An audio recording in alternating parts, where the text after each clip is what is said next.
Hello, welcome to my channel Cup Shop Cafe with your host and your friend Dr. Sanjeev Sharma।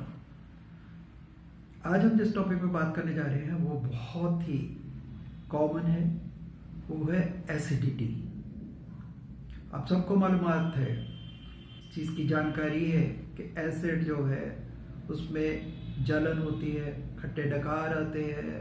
खट्टा पानी मुंह में आ जाता है और यहाँ बहुत ज़्यादा बर्निंग सेंसेशन होती है, यहाँ पेन भी हो सकती है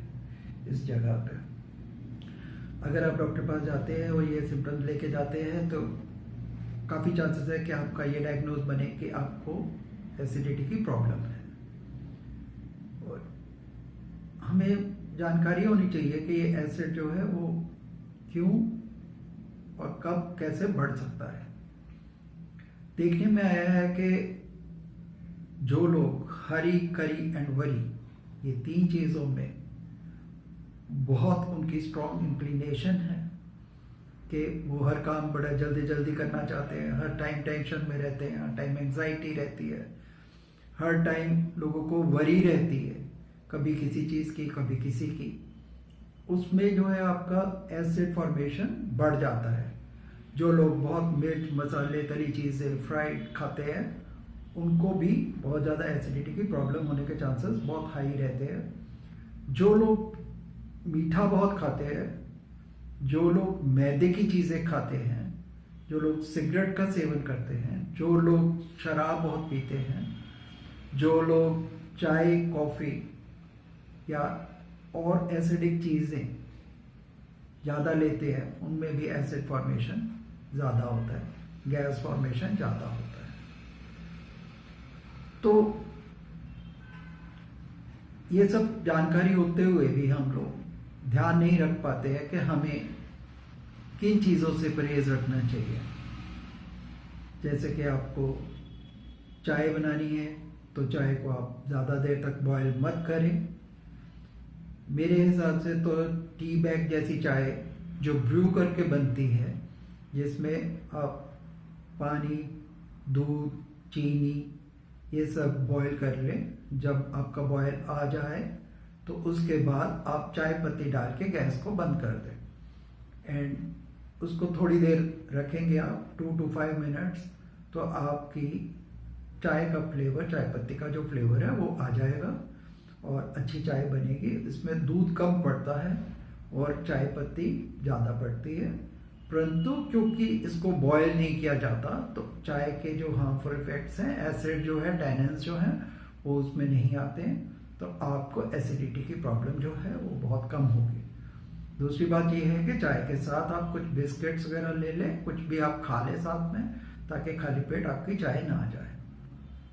ज़्यादा देर तक खाली पेट रखने से भी एसिडिटी बढ़ती है, तो इसलिए जिन लोगों को एसिडिटी रहती है उनको थोड़ी थोड़ी देर बाद कुछ ना कुछ खाते रहना चाहिए।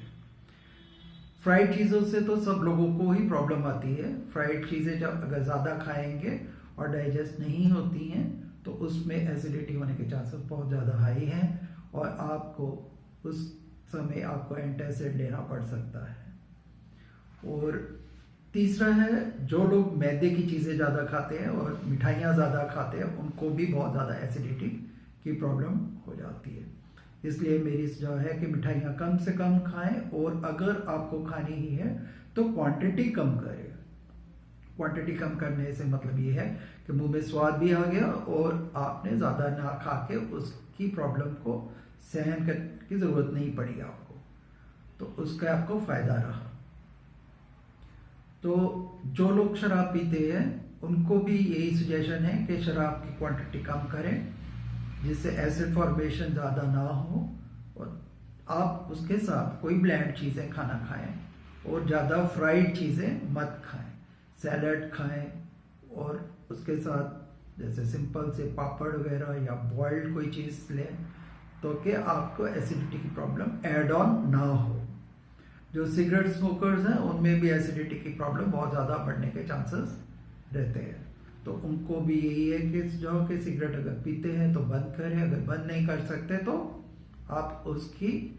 जो स्मोकिंग का टाइम है उसको कम करें, स्मोकिंग की ड्यूरेशन कम हो जाएगी और आपकी नंबर ऑफ जो आप सिगरेट स्मोक करते हैं उनको भी स्लो डाउन कर सकते हैं। वो मैं अगली वीडियो में आपको गाइड करूँगा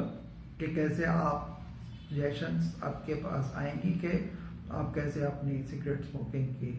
हैबिट से या तो छुटकारा डालो, या छुटकारा नहीं पा सकते तो कम से कम उसको कम करो स्मोकिंग,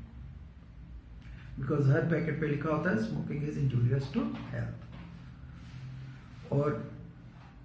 तीसरी चीज ये है कि एंजाइटी एंड टेंशन, उसमें यही सुझाव है कि आप लोग सदैव रिलैक्स रहें, अपने काम में ही ध्यान दें, उसके रिजल्ट्स या उसके साथ रिलेटेड जो प्रॉब्लम्स है उनको ज़्यादा जहन में रख के अपने आप को परेशान मत करें। उससे ये फ़ायदा होगा, एक तो आपकी जो काम करने की क्षमता है वो बढ़ जाएगी, और अननेसेसरी जो आपका माइंड जो है वेवर कर रहा है, इधर उधर भाग रहा है, डिप्रेशन क्रिएट करता है, एंग्जाइटी क्रिएट करता है, स्ट्रेस क्रिएट करता है, वो कम हो जाएगा, जिससे आपको स्ट्रेस की वजह से जो प्रॉब्लम्स आती है, जो मेन सबसे ज़्यादा जो हम डिस्कस कर रहे हैं वो एसिडिटी है, तो एसिडिटी आपकी कम हो जाएगी। और मेरे हिसाब से रात को एसिड जो है वो बहुत ज़्यादा बनता है, तो एसिड का रात को ज़्यादा बनना जो है, दैट इज़ वाई हम लोगों को सजेशन दी जाती है कि रात का खाना जल्दी खाओ, वो कम से कम बेड पे जाने से 2 घंटे पहले आपका डिनर हो जाना चाहिए, और आपको डिनर के बाद थोड़ा वॉक करना चाहिए ताकि आपका जो पेट में खाना है वो और नीचे जाए, ना कि ऊपर की तरफ आए। और ये जो हमारे कई बार रात को सोए पड़े खट्टा पानी मुंह में आ जाता है, वो इसलिए आ जाता है क्योंकि जब हमारा स्टमक जो है वो प्रेस हो जाता है तो एसिड जो है वो मुंह में आना शुरू हो जाता है। उससे कई बार चोकिंग हो सकती है, आपको इरिटेशन हो सकती है, आपका गला बंद हो सकता है, आपकी अगर सांस की नाली में चले जाए तो एक इमरजेंसी भी बन सकती है, जिससे आपको जीवन के लिए प्रॉब्लम भी क्रिएट हो सकती है कि आपका जीवन भी जा सकता है। एंड उसके लिए मेरी सजेशन है कि आप अपना हेड एंड जो है वो बेड का रेज करके रखें, ताकि जो ग्रेविटी है वो आपका खाना जो है वो नीचे की तरफ जाए, बजाय के वो ऊपर की तरफ आए। एक और है कि जब हम सुबह ब्रश करते हैं, कुछ लोगों को आदत होती है कि वो सोचते हैं कि मुंह में उंगलियां डाल के एसिड जो है वो ऊपर से निकालेंगे तो उनका पेट ज़्यादा साफ हो जाएगा और उनको इस चीज़ में बड़ा मज़ा भी आता है और राहत में की फीलिंग आती है। मैं इसके बिल्कुल खिलाफ हूँ कि ब्रश को या उंगली से उसको इतना दूर पीछे मत लेके जाएं कि आपको वॉमिटिंग आए और आपका नीचे का पानी जो है एसिडिक वाटर जो है, एसिडिक फ्लूइड जो है वो आपका मुंह में आए। उससे आपको एक तो जलन होगी सारे रास्ते में, क्योंकि एसिड का काम है पेट में बनना और नीचे नीचे जाना उसको, ना कि उसको ऊपर आना। ऊपर के लिए बना नहीं है, तो इसलिए वो ऊपर आएगा तो आपका गले में बंद की फीलिंग भी आएगी कि आपका गला घुट रहा है, आपके गले में कुछ फंसा हुआ है। तो मेरी राय है कि आप उंगलियां मारा बंद करें और टंग डिप्रेसर को भी, टंग क्लीनर जो है, टंग क्लीनर से जो है आपको टंग पीछे तक जाता है तो वॉमिटिंग की सेंसेशन आ जाती है, तो वो भी आप अवॉइड करें। जहाँ तक आप टॉयलेट कर सकते हैं वहाँ तक ये टंग क्लीनर को आप लेके जाएं। तो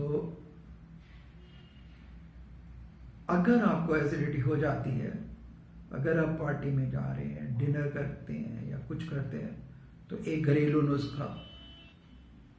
जो है वो बहुत ही सिंपल एंड बहुत इजी है, हमारे घर में, हमारी किचन में वो अवेलेबल होता है। तो वो है कि आप 1/4 टीस्पून जो है, इतना सा चमचा जो है, चमचे का आगे का हिस्सा, वो अजवाइन लें, अजवाइन को अच्छे से चबाएं और मुंह में उसको रखें। उसका जूस जो है वो आपके अंदर जाएगा और आपकी एसिडिटी को कंट्रोल करेगा और आपको काफ़ी राहत मिलेगी एसिडिटी से। इन एडिशन टू जो भी आपको एंटासिड्स एडवाइस किए जाते हैं, या वो पता ही है सबको कि खाली पेट लेना होता है कैप्सूल, और इमरजेंसी में तो एकदम से काम जो है अजवाइन करेगी, लेटर ऑन जो है वो आपके एंटासिड्स काम कर सकते हैं, या डाइजिन या जेलोसिल जो है वो आप पी सकते हैं अगर आप डायबिटिक नहीं है, क्योंकि वो काफ़ी शुगर लोडेड होते हैं। तो कई वो ध्यान रखना चाहिए कि आपको शुगर फ्री वाले एंटासिड्स ही पीने चाहिए। मुझे आपके कमेंट्स का इंतज़ार रहेगा। अगर आपको मेरी ये वीडियो पसंद आई तो लाइक, शेयर एंड सब्सक्राइब करें मेरे चैनल को। और थैंक यू फॉर वॉचिंग गपशप cafe with doctor Sanjeev Sharma.